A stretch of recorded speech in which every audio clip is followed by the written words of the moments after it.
안녕하세요. 찬양 잘 들으셨나요? 예. 어떤 생각이 드세요? 잘했죠? 예.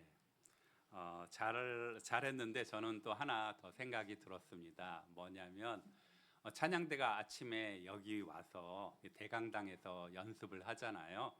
그러니까 먼저 오신 우리 형제자매들은 그것을 또 먼저 이렇게 좀 듣습니다.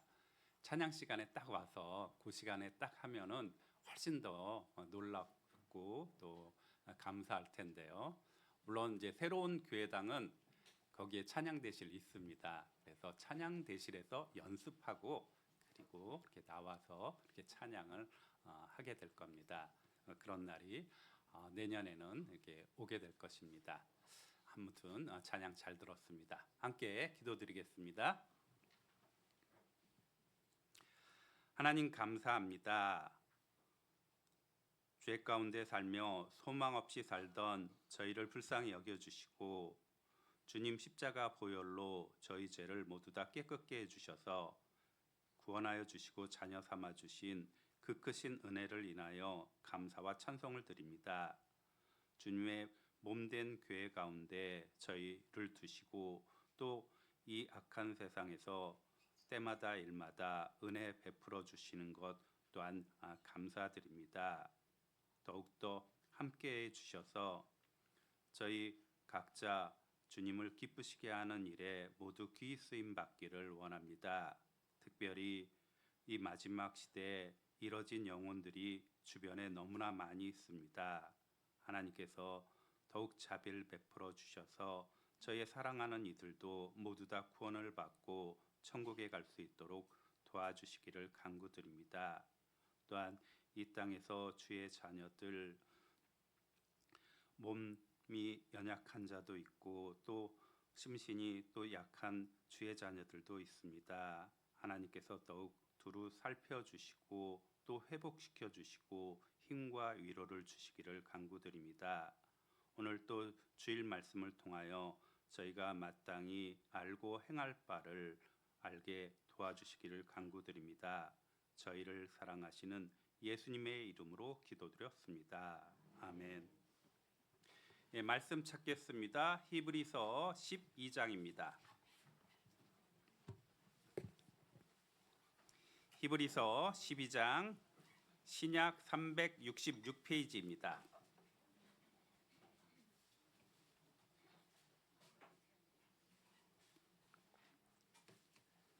히브리서 12장 1절서부터 3절까지 신약 366페이지입니다. 같이 1절서부터 3절까지 같이 읽겠습니다. 이러므로 우리에게 구름같이 둘러싼 허다한 증인들이 있으니 모든 무거운 것과 얽매이기 쉬운 죄를 벗어버리고 인내로써 우리 앞에 당한 경주를 경주하며 믿음의 주요 또 온전케 하시는 이인 예수를 바라보자. 저는 그 앞에 있는 즐거움을 위하여 십자가를 참으사 부끄러움을 개의치 아니하시더니 하나님 보좌 우편에 앉으셨느니라. 너희가 피곤하여 낙심치 않기 위하여 죄인들의 이같이 자기에게 거역한 일을 참으신 자를 생각하라. 예, 오늘은 히브리서 12장 본문 말씀을 통해서 바라보며 경주하자라고 하는 제목으로 하나님 말씀을 나누고자 합니다. 히브리서는 기자가 사도 바울로 이렇게 학자들은 추정하고 있습니다. 그리고 기록된 시기는 AD 60년대 말 정도로 이렇게 생각하고 있습니다. 당시 어떤 일이 있었냐면요, 유대인 그리스도인들은 굉장히 어려움을 겪고 있었습니다. 그들은 같은 동족 이스라엘 사람들로부터는 배척을 당했습니다. 왜냐하면 이 동족 이스라엘 사람들 대다수는 구약의 제사법을 따라서 제사를 드리고 있었던 그런 상황입니다. 성전도 있었고 대제사장도 있었고, 그리고 양이나 염소와 같은 짐승을 잡는 그런 제사법이 있었습니다. 근데 유대인 그리스도인들은 그런 제사를 드리지 않죠. 오직 예수님을 믿음으로 의롭다 하심을 얻고 구원을 받기 때문에 그런 제사에 참여하지 않았습니다. 그래서 구약의 율법을 따르지 않는다고 해서 유대인 동족들도 그들을 배척하였고, 당시 이제 로마 시대잖아요. 로마 또 황제 또한 그들을 좋아하지 않았습니다. 왜냐하면 로마 황제는 자신이 이제 사람이지만 신처럼 대우받기를 원했습니다. 자신을 신격화하기를 원했는데, 그런데 우리 그리스도인들은 바로 예수님만, 신인이죠. 인간이면서 신인, 하나님이신 바로 예수님만 믿기 때문에 로마 황제들도 좋아할 수가 없었습니다. 그래서 심한 박해를 하게 됩니다. 특별히 로마의 대화재 사건이 일어난 후 그 당시 황제가 네로 황제인데요. 네로 황제가 민심을 돌리기 위해서 이 그리스도인들에게 누명을 씌웠습니다. 그들이 화재를 일으켰다라고 누명을 씌워서 그들을 갖다가 이제 닥치는 대로 죽이기 시작했습니다. 맹수의 밥이 되게 하기도 하고 또 인간 횃불로 사용하게 되는 그런 참혹한 박해를 하였는데요. 그 가운데 이제 유대인 그리스도인들은 이제 갈등이 생긴 거죠. 이렇게 박해가 심한데, 이렇게 신앙의 무게가 이렇게 무거운데 그럼 안전하게 그냥 유대교로 돌아갈까? 이런 생각을 하고 그런 이 흔들림이 있었던 그런 때입니다.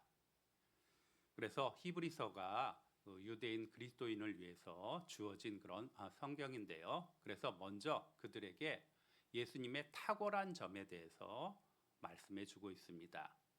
예수님은 천사들보다 탁월하신 그런 분이시고, 선지자보다도 탁월하신 분이시고, 제사장보다 탁월하신 하나님의 아들이라고 하는 그런 말씀을 하고, 그리고 믿음이 무엇인지, 신앙생활이 무엇인지에 대한 말씀을 기록하고 있습니다. 유대인 그리스도인들에게 먼저 어떤 말씀을 하셨냐면 여기 표시해 두시고요. 10장입니다.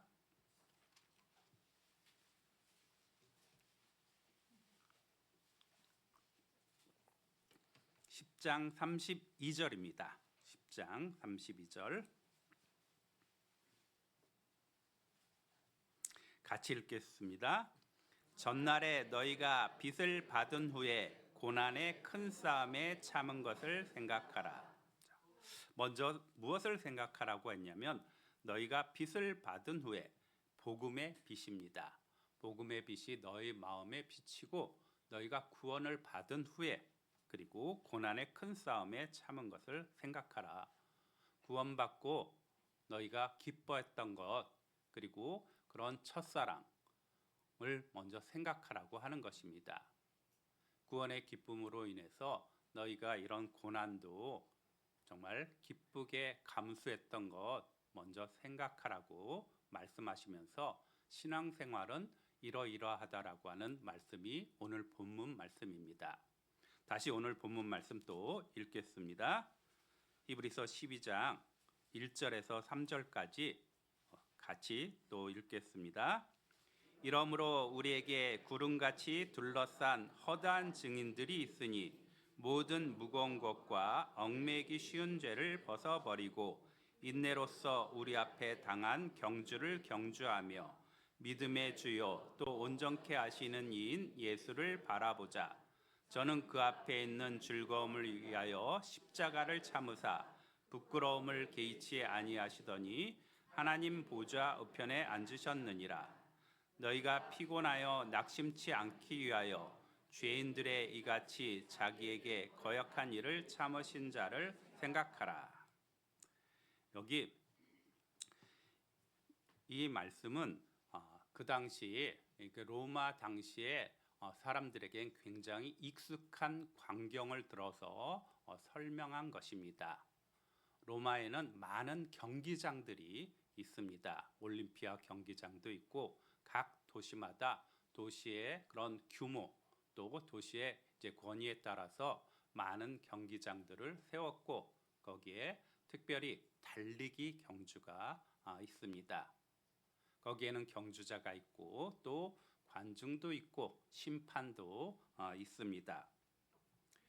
여기 경기장 이름을 뭐라고 하냐면 헬라어로 스타디움이라고 말합니다. 오늘날 쓰고 있는 그런 스타디움이고 그리고 그 경기장 모양은 이 달리기를 하기 때문에 직선 코스가 있습니다.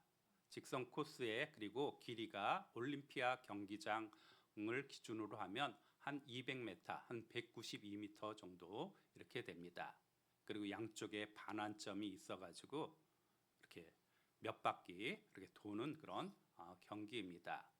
그런데 그 경기에 승리를 위해서 월계관을 쓰기 위해서 이제 경주자가 거기 트랙에 이렇게 쓰는 거죠. 그런데 당시는 어땠냐면 다 경기하는 사람들이 다 옷을 입지 않은 상태로 경기를 합니다. 그래서 여기에 벗어버리고라고 하는 그런 단어가 아주 그들에게는 성경을 기록할 당시에는 아주 익숙한 그런 단어입니다. 그것은 물론 그들을 좀 더 빠르게 달리기 위해서 개개인이 선택한 것이 아니라 그 당시 경기의 규칙입니다. 규칙대로 옷을 벗는 것입니다. 그래서 디모데후서 2장에서도 법대로 경기하지 않으면 면류관을 얻지 못할 것이라고 하는 그런 구절 또한 있습니다. 여기 이런 이 경주를 이렇게 비유로 말씀해 주신 것은 우리의 신앙생활은 마치 영적인 그런 경주와 같습니다. 우리가 구원받았다라고 하는 것은 끝이 아니라 이런 경주의 시작입니다. 우리는 천성을 향해서 달려가는 그런 경주자입니다. 그리고 이런 경주자가 무엇이 필요한지에 대한 그런 말씀을 오늘 본문 말씀을 통해서 우리가 배워보고자 합니다. 먼저 12장 1절을 보면요. 그러므로 우리에게 구름같이 둘러싼 허다한 증인들이 있으니 모든 무거운 것과 얽매이기 쉬운 죄를 벗어버리고 인내로써 우리 앞에 당한 경주를 경주하며. 허다한 증인들은 관중과 같습니다. 그런데 무엇을 벗어버리냐면 모든 무거운 것과 얽매이기 쉬운 죄라고 말을 한 것입니다. 먼저 얽매이기 쉬운 죄라고 하는 것은 우리를 둘러싸고 있고 항상 마치 달리기를 할 때 무엇에 걸리면 넘어지잖아요. 걸려 넘어뜨리려고 하는 것이 바로 죄의 습성입니다. 그래서 죄는 줄과 같다라고 하는 잠언 말씀도 있습니다. 그리고 이 죄라고 하는 것은 처음부터 큰 죄를 말하지 않습니다. 어떤 구절이 있냐면요. 이사야서 5장을 보겠습니다.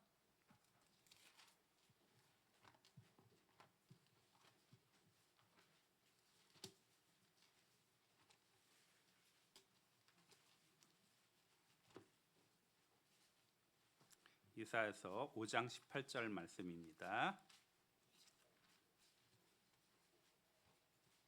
구약 971페이지 971페이지 이사야서 5장 18절 같이 읽겠습니다. 거짓으로 끈을 삼아 죄악을 끌며 수레줄로 함같이 죄악을 끄는 자는 화 있을진저. 줄과 같은 죄가 우리를 얽매입니다. 영혼을 위축시키고 또 주님을 향한 전력 질주를 방해합니다. 그런데 그것이 처음에는 여기 끈과 같다라고 했습니다. 가는 실과 같은 그런 죄가 점점 커지는 것을 말씀해주고 있는 것입니다. 수레줄이라고 하는 것은 밧줄과 같습니다. 두꺼운 밧줄이 되고 또 쇠사슬과 같이 되어서 주님을 향해서 우리의 천성을 향해서 달려가는 우리의 그런 경주를 방해하는 것입니다. 얽매는 그런 것입니다. 그래서 죄라고 하는 것을 벗어버려야 됩니다. 그래야지 온전히 속도를 내고 달릴 수 있는 것입니다. 또 죄라고 하는 것이 있으면 우리가 구원의 즐거움을 갖다가 누릴 수가 없게 됩니다. 그것으로 인해서 우리의 마음은 무거워지고 죄책감, 자책도 있게 되고, 그리고 하나님 말씀이 마치 율법과 짐으로만 와닿게 됩니다. 죄라고 하는 것은 이렇게 무서운 것입니다. 우리의 어떤 고의적으로 반복해서 짓는 죄들, 또 우리의 숨은 허물들이 우리를 주장하게 됩니다. 그래서 다윗도 그것에 대해서 잘 알고 있기 때문에 시편을 통해서 우리 하나님께 간구드리는데요. 그 말씀도 찾겠습니다. 시편 19편입니다.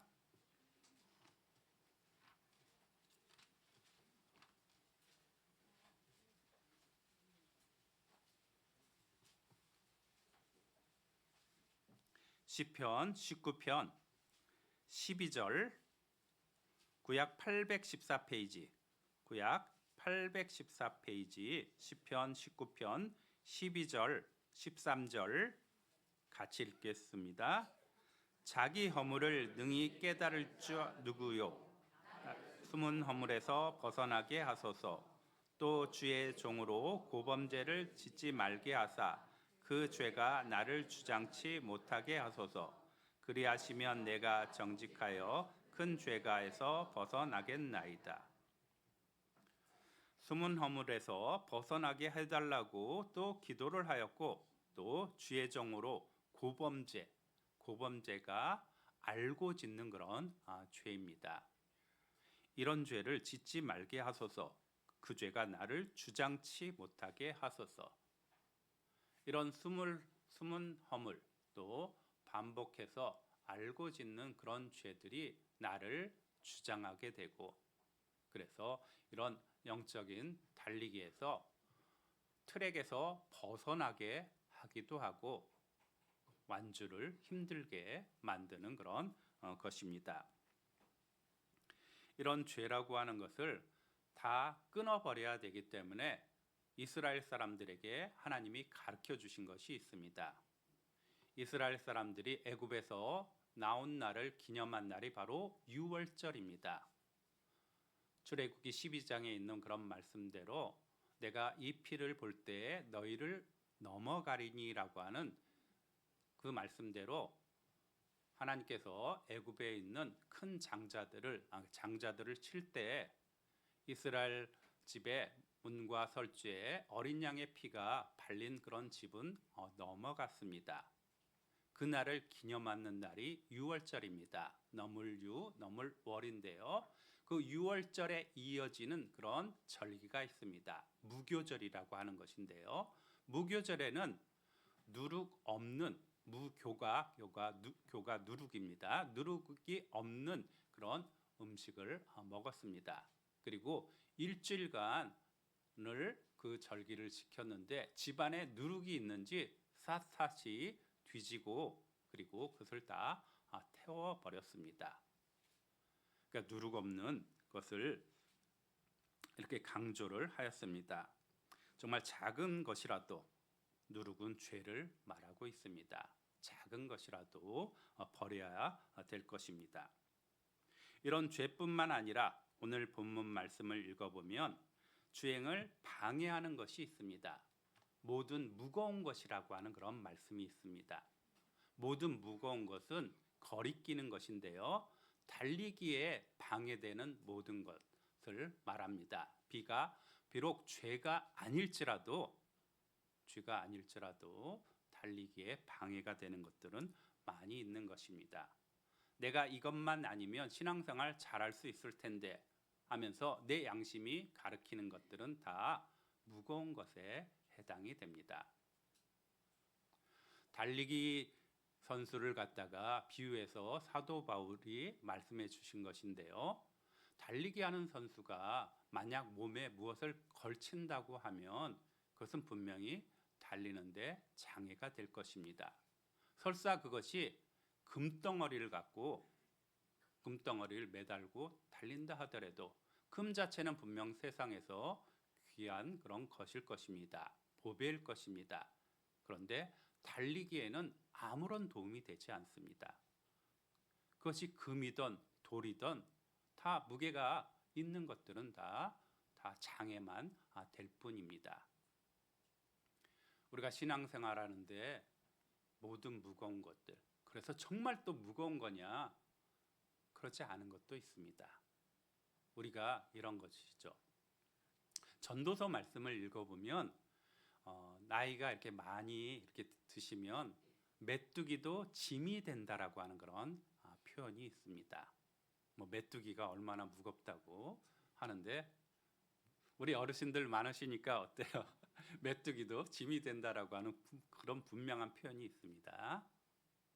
그와 같이 그러면 메뚜기도 짐이 되는데 우리가 영적으로 항상 성령 충만하지 않을 것입니다. 어떤 때는 좀 가라앉을 때도 있을 것입니다. 그때 그럼 작은 것이라도 내게는 필요하고 지치게 될 것입니다. 그래서 평상시에는 느끼지 못했던 것들, 뭐 주머니 속에 지금 저는 이제 주머니 속에 핸드폰 같은 거 이렇게 갖고 이렇게 다닙니다. 핸드폰 무게도 좀 나가죠. 그런데 평상시 건강할 때는 그런 거 신경 쓰지 않습니다. 주머니 속에 뭐가 있는지 신경 쓰지 않습니다. 그런데 피곤하면 그것 들고 다니는 것조차도 힘들어 할 것입니다. 모든 그런 무거운 것입니다. 그리고 또 이런 표현도 있습니다. 만약 굶주린 사자가 나를 쫓아온다라고 하면 우린 도망가야죠. 빨리 달려가야 되는데 그럼 몸에 있는 뭐 장신구들이 있다. 그게 무슨 소용이 있겠어요? 오히려 거추장스러울 뿐입니다. 그것도 다 벗어버려야 될 것이고 주머니 속에 무엇이 있다. 그럼 그거 다 내놓고 달려야 될 것입니다. 그게 돈이라 할지라도 그것을 내려놓아야 될 것입니다. 베드로 전서 5장에는 마귀가 이제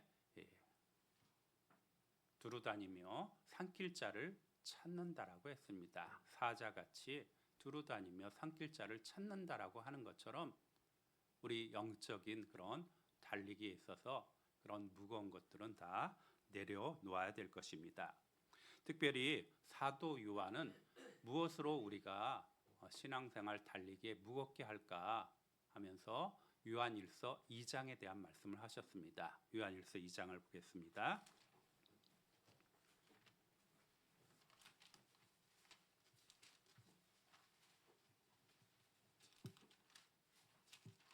(2장 15절입니다)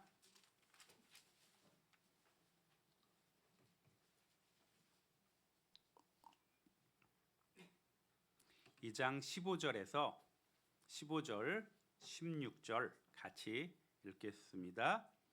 이는 세상에 있는 이 세상이나 세상에 있는 것들을 사랑치 말라. 누구든지 세상을 사랑하면 아버지의 사랑이 그 속에 있지 아니하니 이는 세상에 있는 모든 것이 육신의 정욕과 안목의 정욕과 이생의 자랑이니 다 아버지께로 쫓아온 것이 아니요 세상으로 쫓아온 것이라. 여기 있는 것처럼 육신의 정욕입니다. 쉽게 말하면 가장 쉬운 것은 먹고 사는 것입니다. 먹고 사는 것에 과도하게 얽매이는 것, 물론 탐욕일 것입니다. 이것이 우리 신앙생활을 붙잡고 있는 가장 큰 것 중에 하나입니다. 안목의 정욕도 있습니다. 눈에 보이는 세상입니다. 세상에 유혹들이 있습니다. 사람에 의한 그런 유혹들도 있습니다.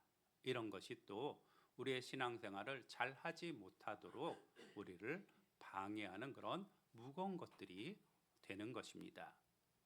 이생의 자랑도 있습니다. 내가 세상 사람들 가운데 좀 더 높은 위치를 얻고 이름을 얻고 그런 것을 얻고자 하는 것들, 이것들이 우리 신앙생활에 분명히 장애가 되는 것입니다. 우리의 영적인 그런 경주의 속도를 늦추고 때로는 붙잡고 때로는 퇴보하게 만드는 그런 것들입니다. 우리 하나님께서 우리에게 그리스도인으로서 주의 자녀로서 그 경기장에 세운 것입니다. 하나님의 경기장에 우리가 다 서 있는 그런 경주자인데 마땅히 경주를 힘껏 해야 되는데 그것을 못하게 만드는 것들이 바로 이런 육신의 정욕, 안목의 정욕, 이생의 자랑과 같은 것입니다. 내 신앙생활에서 이런 것들이 있다면 정말 떼어버려야 될 것입니다. 그리고 우리를 또 무겁게 하는 것이 있습니다. 바로 인간관계입니다. 인간관계 이거 굉장히 주의해야 됩니다. 그리스도인의 인간관계는 또 이 세상에서 생활은 단순해야 됩니다. 말씀에 비춰서 우리는 사사로운 인정에 얽매여서도 안 될 것입니다. 믿음의 조상 아브라함은 자신의 본토 친척 아비집을 떠나서 하나님이 지시할 땅으로 이렇게 갔습니다. 고향을 떠나갔습니다. 그리고 또 자기의 그 롯과 같이 자기의 조카 롯과 이렇게 헤어졌습니다. 그리고 하나님께서 그 아들 이삭을 드리라고 했을 때 또 드렸습니다. 인간적으로는 굉장히 어려운 일입니다. 굉장히 어렵고 너무너무 그런 갈등이 있는 그런 일들입니다. 그런데 하나님께서는 우리 사람을 만드셨고 사람을 이끄는 것은 가장 우리에게 좋은 길로 인도하시는 것입니다. 그 길에서는 인정이라고 하는 것을 정말 우리가 접어야 될 것입니다. 말씀이 먼저이고 우선순위가 있는 것입니다. 아브라함이 한 것 중에는 무엇도 있냐면 자기의 그 하갈에게서 낳은 아들 이스마엘 또한 있습니다. 이스마엘이 먼저 태어났죠. 그런데 이스마엘을 내보내야 되었습니다. 약속의 자녀는 이삭입니다. 자신의 아들이지만 정말 가죽 부대 한을 갖다가 메워주고 그냥 광야로 이렇게 나가게 할 수밖에 없었습니다. 인정이라고 하는 것, 인정줄이라고 하는 것을 끊어야 될 것입니다. 우리 신앙생활 하는데 많은 분들이 인정줄 때문에 주저앉은 분들 종종 볼 수 있습니다. 당연히 마땅히 구원받고 모임과 교제에 함께 해야 되는데 이렇게 집에 가서 잡힌 분들 또한 있습니다.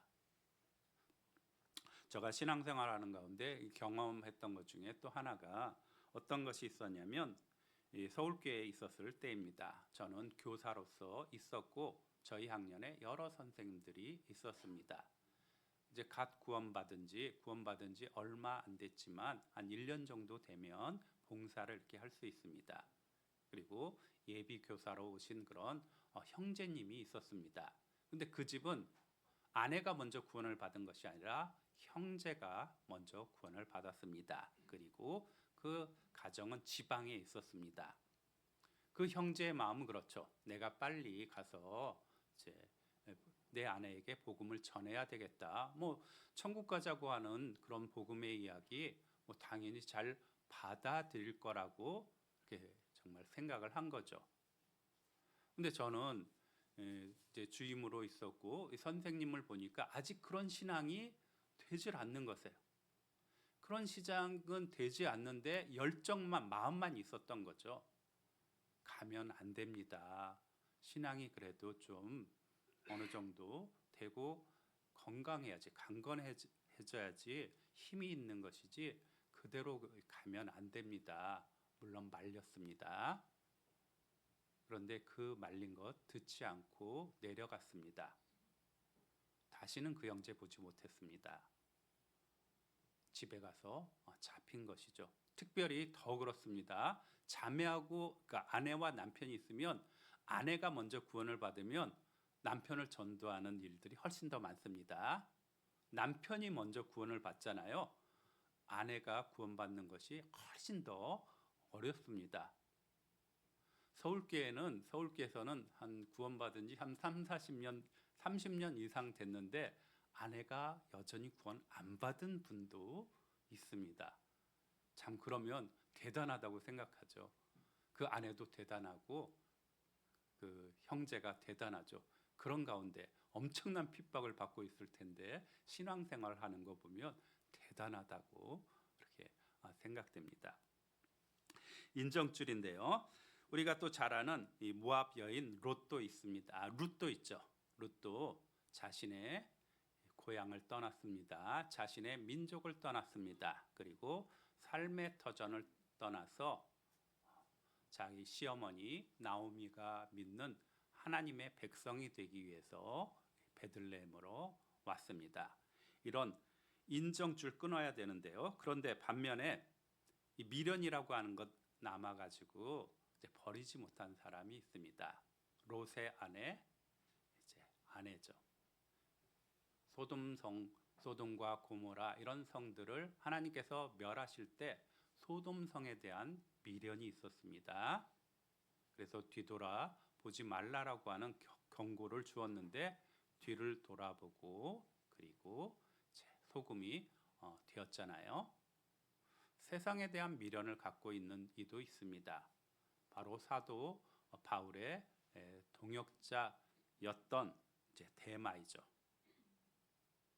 데마는 세상에 대한 미련이 있어서 세상을 사랑해서 데살로니가로 갔다라고 하는 그런 말씀대로 세상에 잡힌 것입니다. 우리는 그래서 확실하게 떠나야 될 자리에서 떠나야 되고 그리고 모든 무거운 것들을 내려놓아야 될 것입니다. 다시 또 본문 말씀을 보면요. 히브리서 12장 1절 말씀을 또 다시 읽겠습니다. 이러므로 우리에게 구름같이 둘러싼 허다한 증인들이 있으니 모든 무거운 것과 얽매이기 쉬운 죄를 벗어버리고 인내로써 우리 앞에 당한 경주를 경주하며 바로 인내입니다. 이 경주에서 필요한 덕목은 인내입니다. 단거리 경주는 순발력입니다. 순식간에 발휘하는 그런 힘. 100m 달리기를 한다고 하면 그 달리기 선수는 한 10초 내에 끊잖아요. 숨도 안 쉰다고 합니다. 그런 순발력이 필요하고 폭발적인 그런 힘, 순식간에 그런 힘이 필요하지만 장거리 우리 신앙생활 정말 수십 년 되는 그런 신앙생활하는 그런 달리기는 필요한 것이 바로 인내라고 하는 것입니다. 그래서 인내로서 우리 앞에 당한 경주를 경주하며 그 당시는 이제 이 올림피아 경기장 기준으로는 한 200m 되니까 장거리를 하려면 몇 바퀴를 이렇게 돌아야 되는 것입니다. 둘리 코스라고 하는 오늘날 마라톤에 해당되는 것인데요.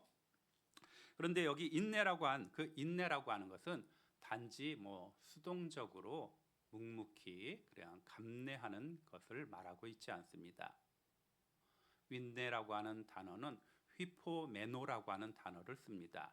휘포라고 하는 단어는 아래라고 하는 뜻이고 메노라고 하는 뜻은 머물다라고 하는 뜻입니다. 그 아래에 머물다. 그런데 어떤 아래냐면 무거운 것이죠. 극심한 고난과 그리고 무서운 시련의 그런 압박감이 올지라도 그 아래에서 그 자리를 벗어나지 않고 참는, 견디는 그런 것이 바로 인내입니다.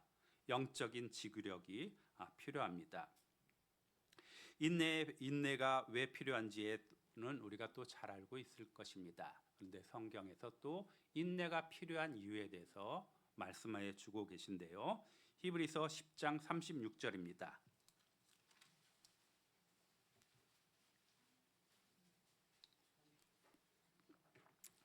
10장 36절 같이 읽겠습니다. 너에게 인내가 필요함은 너희가 하나님의 뜻을 행한 후에 약속을 받기 위함이라. 인내가 필요한 것은 하나님의 뜻을 행한 후에 약속을 받기 위함이라고 말씀하셨는데요. 하나님의 말씀, 하나님의 약속은 신실합니다. 반드시 이루어집니다. 그런데 약속이 주어지는 시점하고 그것이 실제로 이루어지는 시점 사이에는 시간 차이가 생깁니다. 이 시간 갭, 시간 차이를 메우는 것이 바로 인내라고 하는 것입니다. 이 인내를 통해서 여기 약속, 특별히 큰 상을 말합니다. 우리에게 영원한 상급이 주어질 것이라고 우리에게 말씀해 주고 계신 것입니다. 그러면서 37절 제가 읽겠습니다. 잠시 잠깐 후면 오실 이가 오시리니 지체하지 아니하시리라. 오직 나의 의인은 믿음으로 말미암아 살리라. 또한 뒤로 물러가면 내 마음이 저를 기뻐하지 아니하리라 하셨느니라. 우리는 뒤로 물러가 침륜에 빠질 자가 아니요 오직 영혼을 구원함에 이르는 믿음을 가진 자니라. 정말 이 장거리 경주를 하다 보면 지치고 힘이 되겠죠. 여기 우리 달리기 하는 우리 분도 있습니다. 그렇죠. 달리기를 하는데 오늘 내가 열심히 달려서 우승을 했다. 그럼 이제 다음 달릴 때 힘이 안 들겠느냐? 그렇지 않죠. 다음에 달릴 때도 역시 또 힘이 듭니다. 그리고 힘이 얼만큼 드느냐? 얼만큼 정말 힘 다해서 하느냐 하면은 말 그대로 전 먹던 힘까지 다 써서 그 달리기를 하게 될 것입니다. 달리기를 하면 마치 심장이 터질 것 같다라고도 그렇게도 말하고 또 4점 데드 포인트라고 하는 그런 것도 있다고 합니다. 주저앉고 싶은 그런 고통의 순간이 따라옵니다. 그런데 이 달리기에서는 멈출 수도 없는 거고 뒤로 물러가서도 안 되는 그런 것입니다. 저도 달리기 하니까 떠오르는 것이 있었는데요. 장거리 달리기는 제가 고등학교 때 해본 것 같습니다. 그때는 마라톤 아니고요. 그냥 전교생이 다 뛰는 건데요. 동네를 이제 크게 이렇게 도는 것입니다. 42.195 그런 킬로가 아니라 5km, 10km 그렇게 달리는 것입니다. 달리는데 어떻게 달렸냐면 1, 2, 3학년이 있잖아요. 고등학생이니까 1, 2, 3학년이 있으면 1학년이 먼저 달렸어요. 왜 1학년이 먼저 달렸냐면 아무래도 2학년, 3학년이 더 잘 달릴 거잖아요.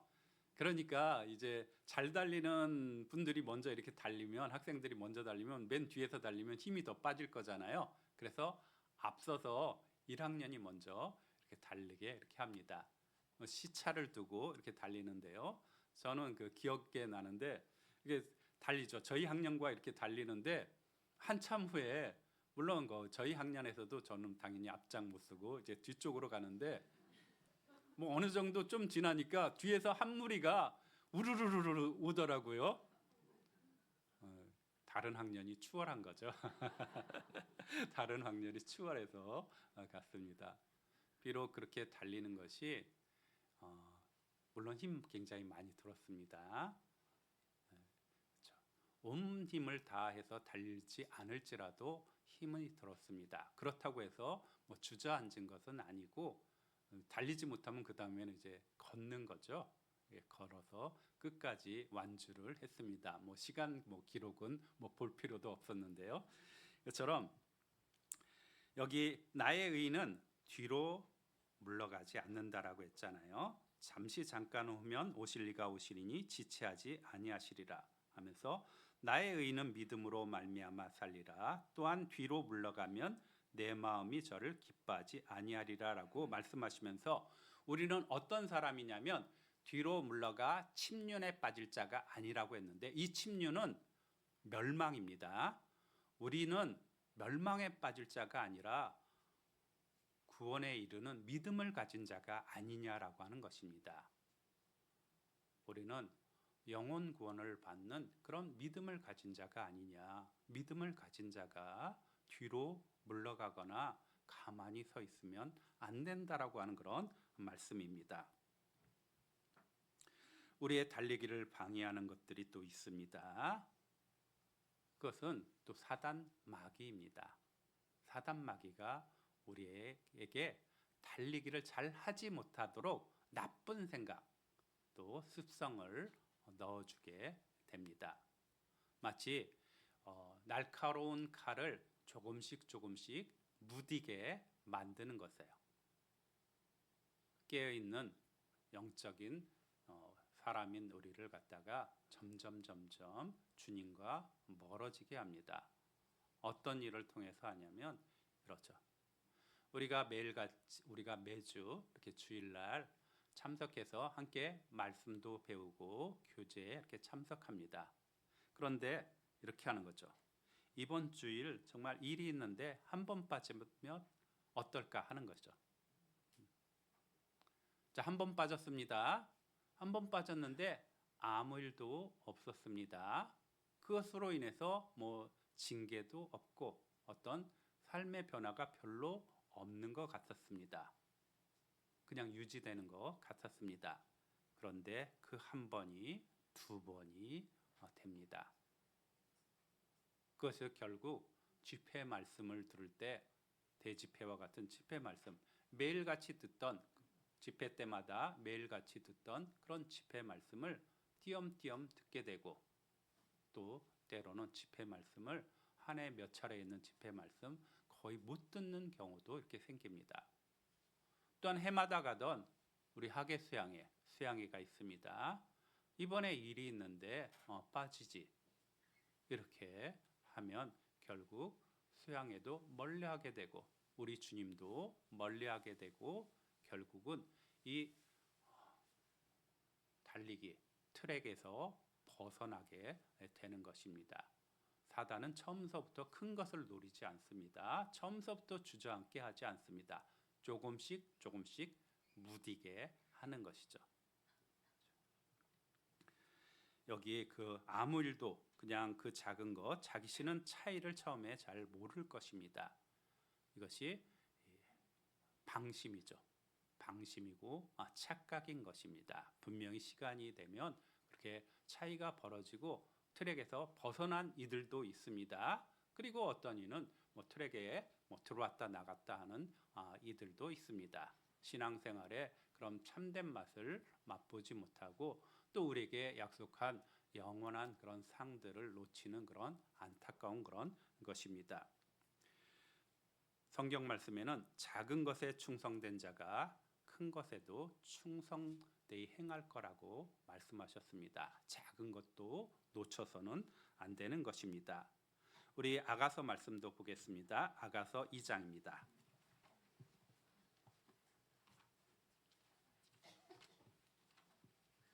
전도서 다음 아가서입니다.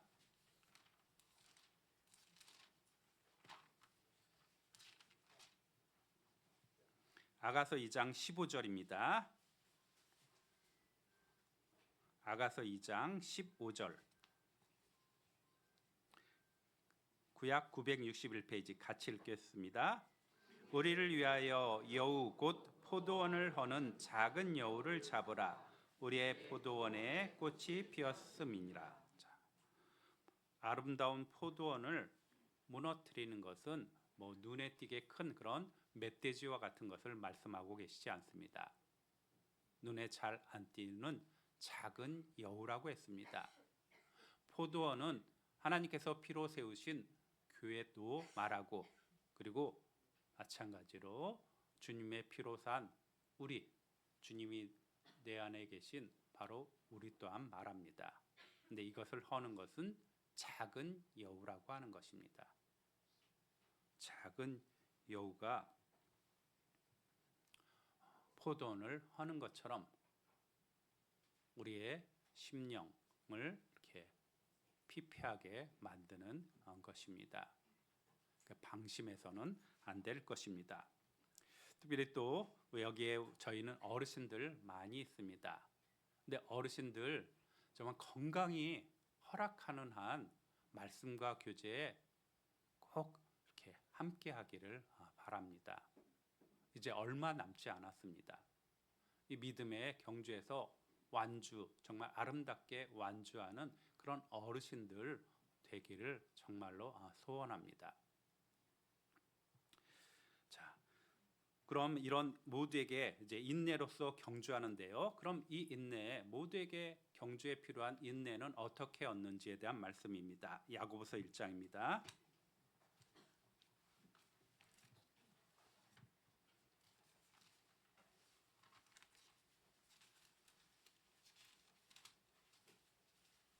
야고보서 1장 2절입니다. 야고보서 1장 2절. 신약 371페이지입니다. 1장 2절입니다. 2절에서 4절까지 같이 읽겠습니다. 내 형제들아, 너희가 여러 가지 시험을 만나거든 온전히 기쁘게 여기라. 이는 너희 믿음의 시련이 인내를 만들어내는 줄 너희가 알미라. 인내를 온전히 이루라. 이는 너희로 온전하고 구비하여 조금도 부족함이 없게 하려 함이라. 이 말씀을 잘 읽어보면 믿음의 시련이 인내를 만들어내는 줄 너희가 알미라라고 하는 말씀을 하셨습니다.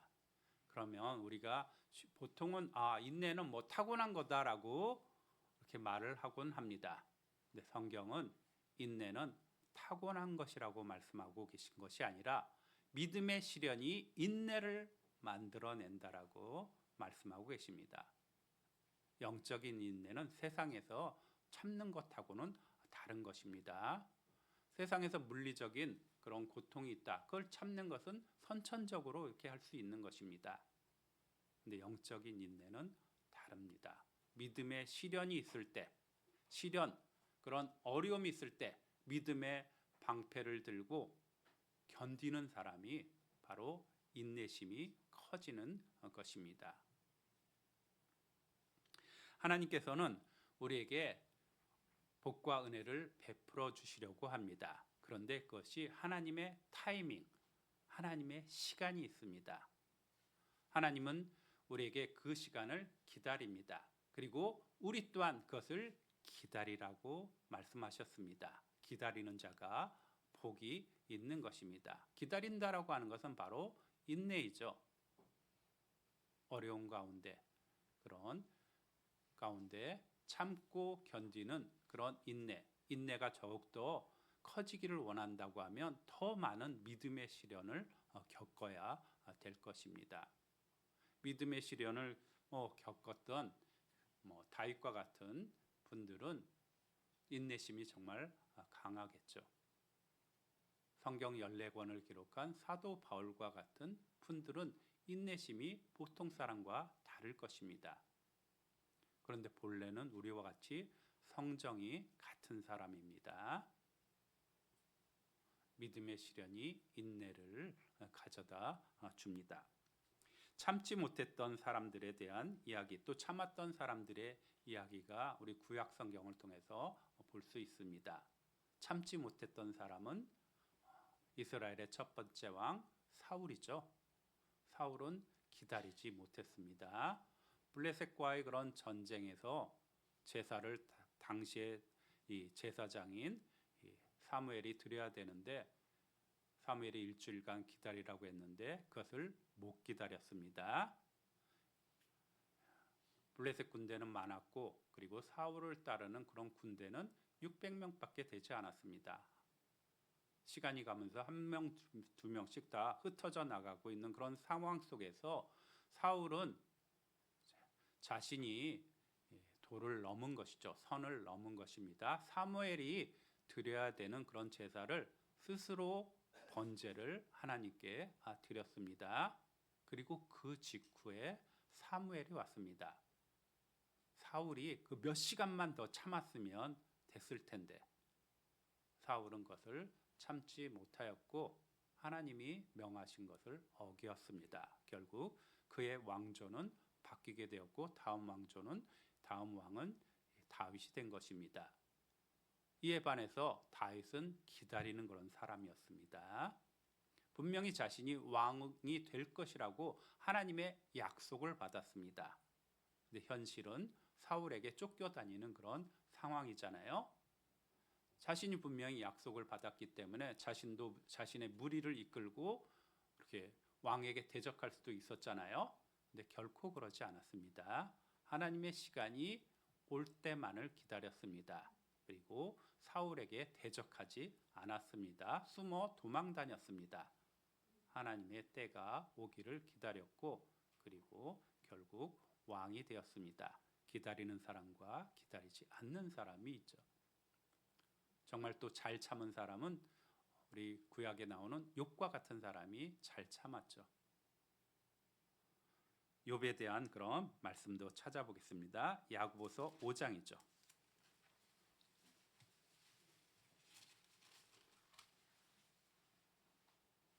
야고보서 5장 7절입니다. 야고보서 5장 7절, 8절 같이 읽겠습니다. 그러므로 형제들아 주의 강림하시기까지 길이 참으라. 보라 농부가 땅에서 나는 귀한 열매를 바라고 길이 참아 이른 비와 늦은 비를 기다리나니 너희도 길이 참고 마음을 굳게 하라. 주의 강림이 가까우니라. 하면서 또 11절도 제가 읽겠습니다. 보라 인내하는 자를 우리가 복되다 하나니 너희가 욥의 인내를 들었고 주께서 주신 결말을 보았거니와 주는 가장 자비하시고 긍휼히 여기시는 자시니라 하면서 길이 참는 그런 말씀을 욥을 들어서 말씀해 주고 있습니다. 욥은 온갖 정말 사람이 겪을 수 있는 온갖 어려움을 겪었습니다. 자녀들도 다 죽고 그리고 짐승들도 다 죽고 자기 몸은 병들었습니다. 그렇지만 하나님을 원망하지 않았습니다. 하나님의 뜻이 무엇인지 알고 싶어 했지만 입으로 어리석게 하나님을 원망하지 않았습니다. 그리고 친구들이 뭐라고 할 때에도 친구들이 죄 때문이 아니냐라고 하면서 책망을 할 때에도 너희는 정말 헛된 위로자라고 하면서 하나님께서 자신의 결백한 것을 밝혀주실 거라고 하나님을 믿었습니다. 그리고 그 인내의 결과 2배로 모든 것을 이렇게 받았습니다. 여기 또 심고 거두는 것, 농부가 심으면 바로 이렇게 곡식을 거둘 수 있는 것이 아닐 거잖아요. 심는 것과 거두는 것 또한 역시 시차가 있는 것입니다. 우리는 영적 농부이고 거두기 위해서는 이렇게 기다리는 시간이 필요한 것입니다. 그리고 우리가 경주를 하는데 악대 무거운 것들 그리고 얽매이기 쉬운 죄 벗어버릴 것이고 그리고 인내로서 경주하는데 또 가장 또 중요한 것이 있습니다. 우리 본문 말씀을 보겠습니다.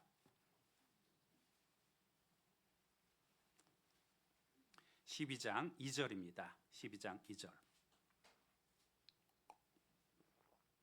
같이 읽겠습니다. 믿음의 주요 또 온전케 하시는 이인 예수를 바라보자. 저는 그 앞에 있는 즐거움을 위하여 십자가를 참으사 부끄러움을 개의치 아니하시더니 하나님 보좌 우편에 앉으셨느니라. 본문 말씀에서 가장 중요한 것 같습니다. 바로 예수를 바라보자라고 하는 것입니다.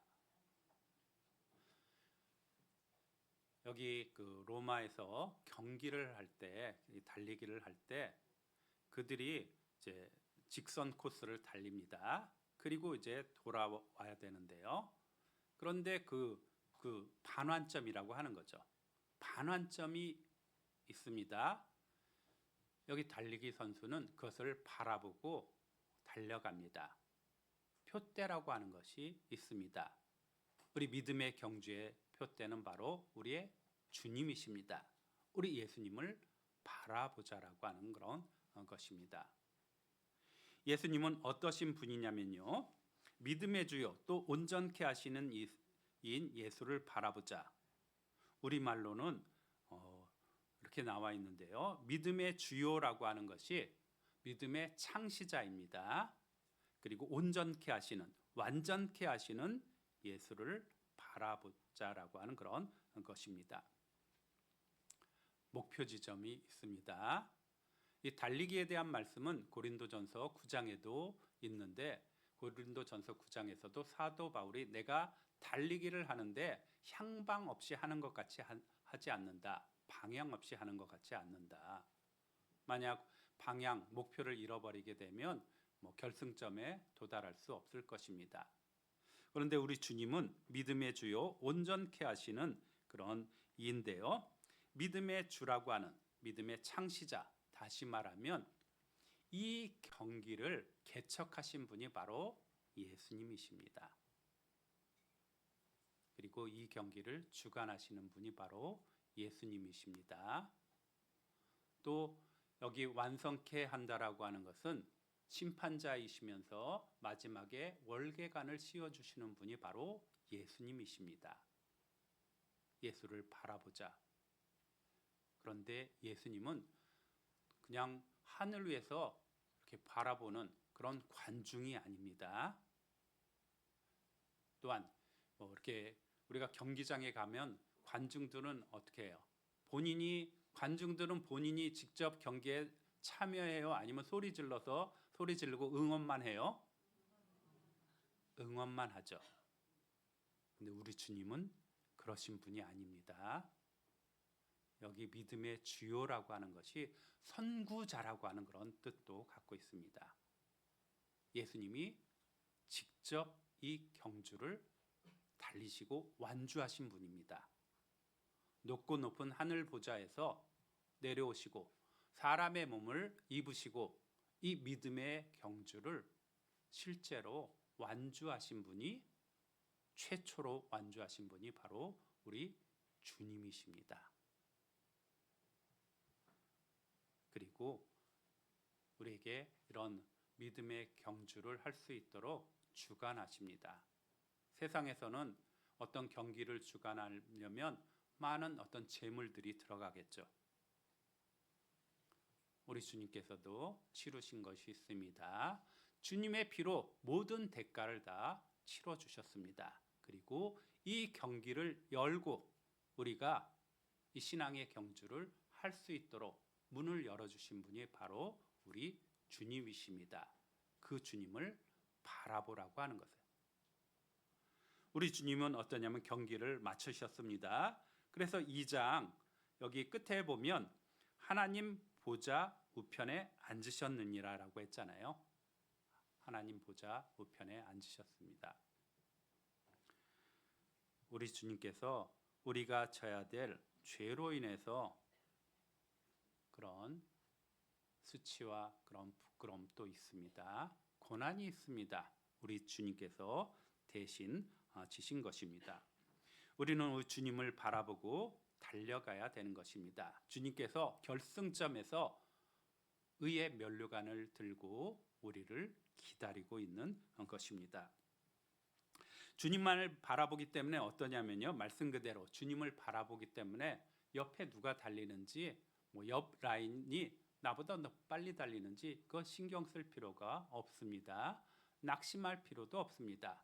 오직 주님만을 바라보고 달려가는 것입니다. 우리 주님은 신앙의 시작이고 또한 끝입니다.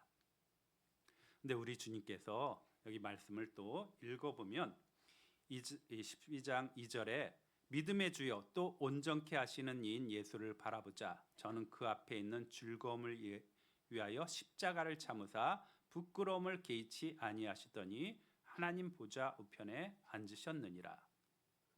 우리 주님께서는 십자가를 참으셨습니다. 앞에 있는 즐거움을 위하여, 카라라고 하는 것인데요, 즐거움은 바로 우리 죄인이 구원받는 것입니다. 누가복음 15장에 있는 말씀대로 죄인 하나가 회개하면 하늘에서는 의인 99을 인하여 기뻐하는 것보다 더 기뻐한다라고 하는 그런 말씀대로 잃어진 영혼 구원받는 것 가장 그런 큰 기쁨입니다.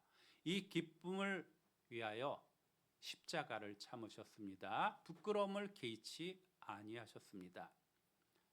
마치 그 경기하는 선수, 올림픽 그런 고대 올림픽에서는 다 이렇게 옷을 벗고 경기한다고 했잖아요. 달리기 선수든 격투기 선수든 다 옷을 벗고 경기를 합니다. 그들이 원하는 것은 바로 승리입니다. 승리의 월계관을 쓰기 위해서 옷을 벗는 것 부끄러운 일이잖아요. 부끄러움을 개의치 아니하신 것처럼 이 땅에서 우리 주님 또한 십자가에서 달리셔서 그럼 부끄럽죠. 채찍으로 온몸을 맞고 조롱도 당하고 뺨도 맞고 옷 벗김을 당하고 십자가에 달리셨습니다. 그런데 그런 부끄러움을 개의치 크게 마음에 두지 않았습니다. 왜냐하면 즐거움이 있기 때문이죠. 그리고 십자가를 참으셨습니다. 십자가. 그런데 예수님의 십자가는 우리를 위해서 자신의 몸을 드리는 그런 대속의 그런 십자가입니다. 십자가를 참으셨는데 우리에게도 십자가가 있습니다. 우리에게 주님이 지신 십자가하고는 다르지만 우리에게도 십자가가 있는데요. 마태복음 16장입니다.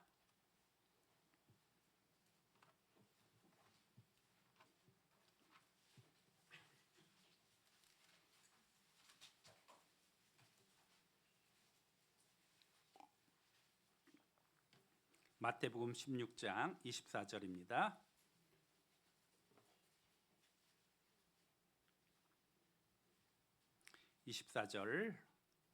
같이 읽겠습니다. 이에 예수께서 제자들에게 이르시되 아무든지 나를 따라오려거든 자기를 부인하고 자기 십자가를 지고 나를 쫓을 것이니라. 여기 자기 십자가가 있습니다. 주님의 십자가는 대속의 십자가입니다. 우리가 지는 십자가는 제자의 그런 십자가인데요. 또 사명의 십자가라고도 말을 합니다. 이것은 형벌이 아니라 우리가 이 땅 그리스도인으로서 살아가는 가운데 겪는 믿음의 그런 고난들입니다.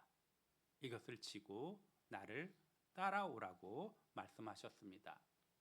근데 이것을 지고 나를 따라오는데 십자가를 보고 만약 고난만을 바라본다고 하면 우리는 100이면 100 넘어질 수밖에 없습니다. 오늘 히브리서 말씀대로 예수를 바라보자라고 했습니다. 예수를 바라보자. 그리고 자기 십자가를 지고 나를 쫓을 것이니라. 십자가라고 하는 것은 죽음을 말합니다. 자아의 죽음입니다.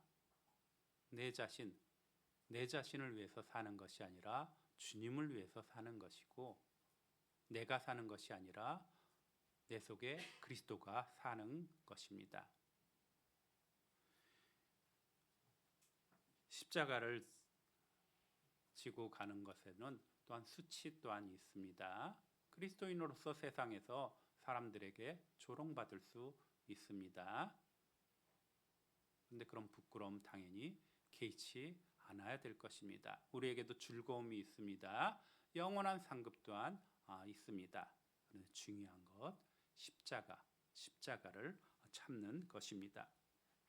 십자가를 참는다라고 참고 십자가를 지고 이렇게 나를 쫓는데요. 사명의 십자가라고 하는 것은 우리가 복음을 전하는 것도 있고, 그리고 복음을 전하기 위해서 이렇게 봉사하는 것도 있습니다. 그래서 고린도전서 9장의 말씀은 고린도전서 9장 말씀도 보겠습니다.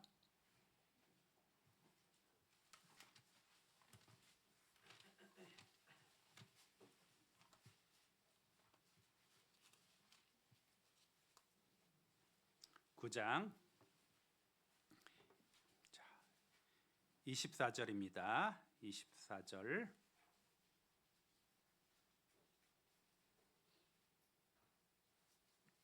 24절에서 27절까지 24절에서 27절까지 같이 읽겠습니다. 다름질하는 자들이 다 달아날지라도 오직 상 얻는 자는 하나인 줄을 너희가 알지 못하느냐. 너희가 얻도록 이와 같이 다름질하라. 이기기를 다투는 자마다 모든 일에 절제하나니 저희는 썩을 면류관을 얻고자 하되 우리는 썩지 아니할 것을 얻고자 하노라. 그러므로 내가 다름질하기를 향방 없는 것 같이 아니하고 싸우기를 허공을 치는 것 같이 아니하여 내가 내 몸을 쳐 복종하게 함은 내가 남에게 전파한 후에 자기가 도리어 버림이 될까 두려워함이라. 히브리서 12장에 있는 그런 본문 말씀처럼 운동장에서 다름질, 달리기입니다. 다름질하는 자들이, 경주자들이 다 달릴지라도 오직 상 얻는 자는 하나인 줄 너희가 알지 못하느냐. 너희도 얻도록 이렇게 달리기 하라라고 하면서 이기기를 다투는 자마다 모든 일에 절제한다라고 하는 말씀을 하셨습니다. 절제를 통해서 나의 시간과 나의 노력들 주님께 드려야 되겠죠.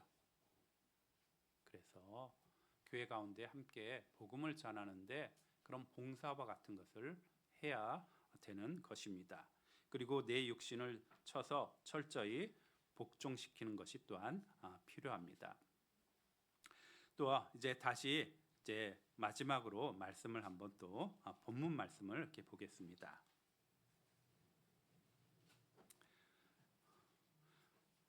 히브리서 12장 2절 말씀인데요. 2절 3절 같이 또 읽겠습니다. 믿음의 주여 또 온전케 하인 예수를 바라보자. 저는 그 앞에 있는 즐거움을 위하여 십자가를 참으사 부끄러움을 개의치 아니하시더니 하나님 보좌 우편에 앉으셨느니라. 너희가 피곤하여 낙심치 않기 위하여 죄인들의 이같이 자기에게 거역한 일을 참으신 자를 생각하라. 예수를 바라보자라고 이렇게 말씀하셨는데 우리 모두에게는 나의 구주 바로 예수님이 계셔야 됩니다. 바라볼 예수님이 없다고 하면 우리가 힘도 얻을 수 없잖아요. 신앙의 경주, 그 경기장 안에 들어서야 되는데 경기장 안에 들어서지 못한다고 하면 의미가 없을 것입니다.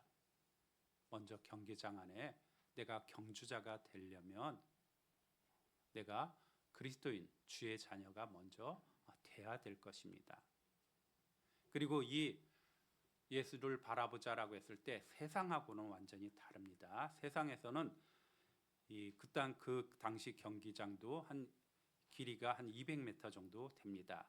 그럼 200m 하면은 잘 안 보일 수도 있을 것 같아요. 눈이 괜찮으면 그럴지 몰라도 저같이 눈이 안 좋으면 200m 되면 잘 안 보일 것 같아요. 근데 우리 주님은 멀지 않습니다. 멀지 않죠. 우리와 함께 계십니다. 그리고 주님을 바라봄으로써 이사야서 40장에 있는 말씀대로 오직 여호와를 앙망하는 자는 새 힘을 얻으리니라고 말씀하셨습니다. 십자가를 참으신 그 예수님을 바라봄으로써 우리는 새 힘을 얻고 이렇게 달려갑니다. 우리 모두에게 이런 바라볼 예수님이 있어야 됩니다.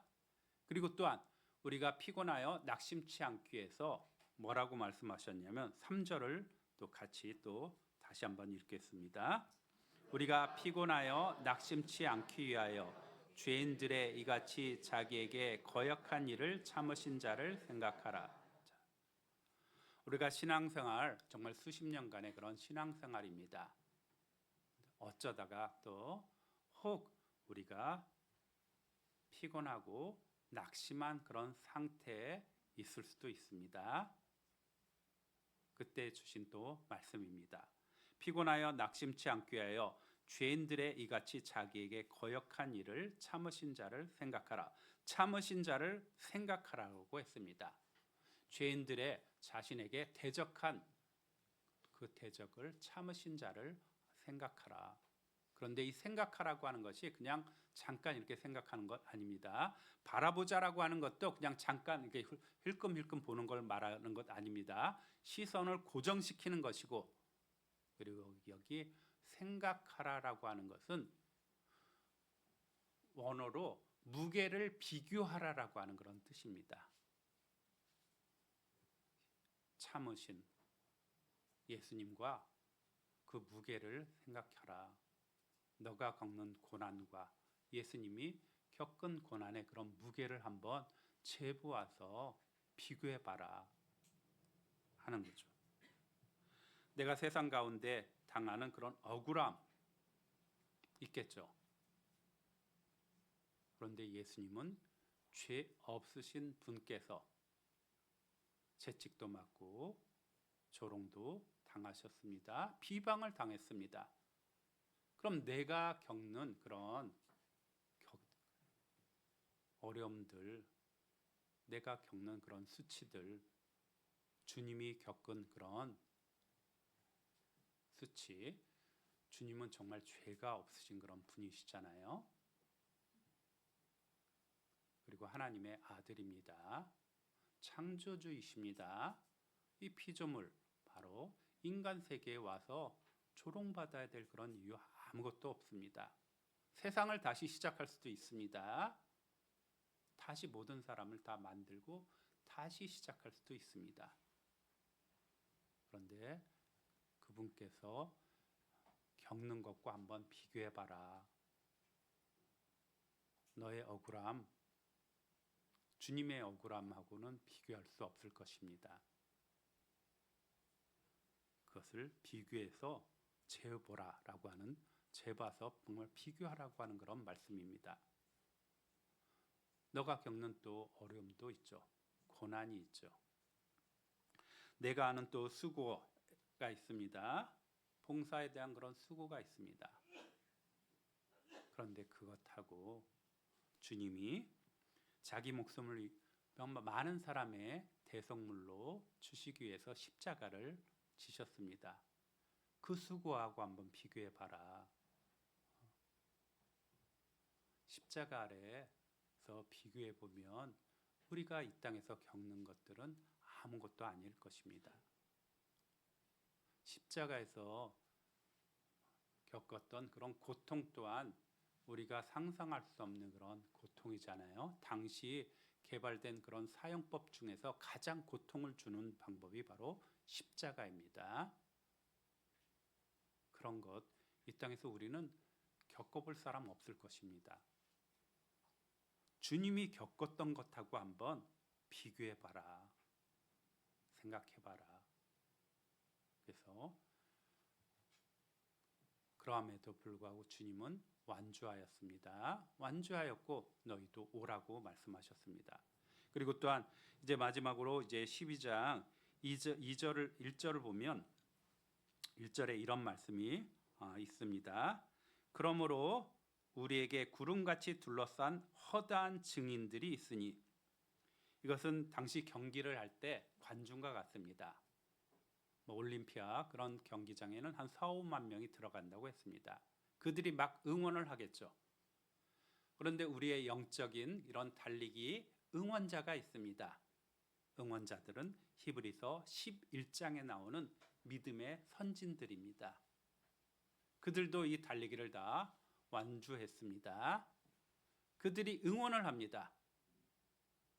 힘내라 힘. 우리가 하잖아요. 힘내라 힘. 나도 완주했다. 너도 힘내서 완주하라. 앞이 얼마 남지 않았다. 너의 달려갈 길이 얼마 남지 않았다. 우리에게 응원을 하고 있습니다.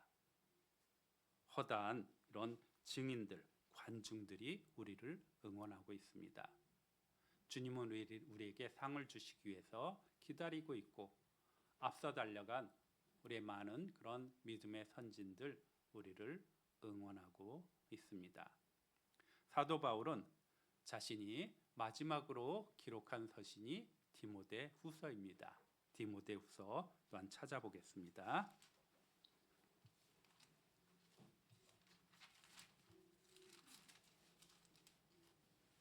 디모데후서 4장입니다. 디모데후서 4장 347페이지 347페이지 디모데후서 4장 6절입니다.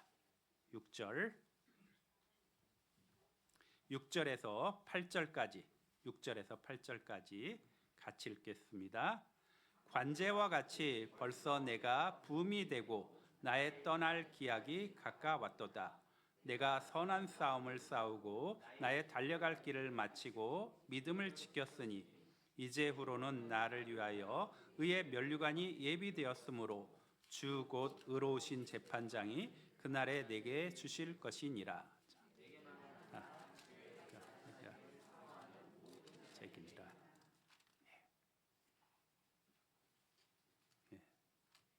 제가 성경책을 바꿨더니 착착착 이렇게 안 넘어가는 것 같습니다. 내가 사도 바울이 있죠. 내가 선한 싸움을 싸우고 믿음의 선한 싸움을 싸우고 나의 달려갈 길을 마쳤다. 나의 이제 떠날 날이 멀지 않았다라고 하면서 나를 위해서 의의 면류관이 예비되었고 또 이 의의 면류관 나뿐만 아니라 주의 나타나심을 사모하는 모든 이에게 의의 면류관이 이렇게 주실 것이라고 하는 그런 말씀입니다. 정말 우리가 우리의 인생의 정말 마지막 날 사도 바울처럼 나도 나의 달려갈 길을 마치고 또 믿음을 지켰다라고 하는 그런 고백을 하고 하나님께서 우리 주님께서 우리를 반겨주시면서 잘하였다 충성된 종아 칭찬받는 저희들 되었으면 합니다. 오늘의 말씀대로 정말 힘들고 어려울지라도 예수님을 바라보고 달려가는 것입니다. 예수님께서 우리에게 이렇게 세상에서도 뭐 이렇게 나라를 대표해서 달리기 선수가 되면 국가대표잖아요. 국가대표가 얼마나 영광스러운 그런 자리겠어요. 운동선수로서는 최고의 자리일 것입니다. 당시 로마 황제가 있으면 로마 황제 앞에서 그런 달리기를 한다라고 하는 것 정말 엄청난 그런 영광일 것입니다.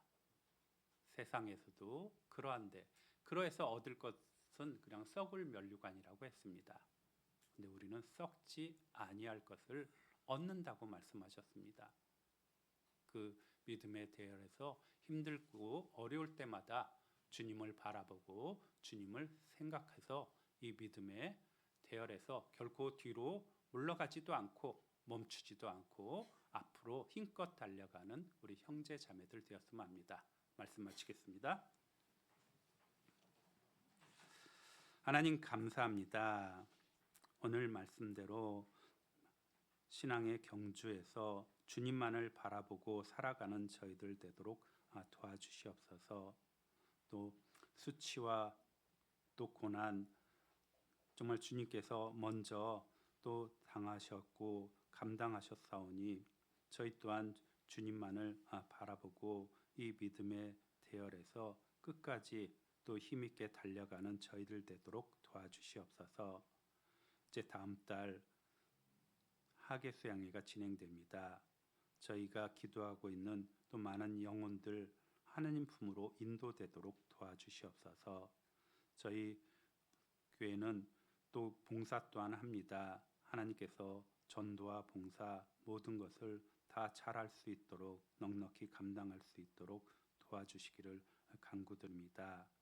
오늘의 나머지 모든 시간도 함께해 주시길 구하며 저를 언제나 사랑하시는 예수님의 이름으로 기도드렸습니다.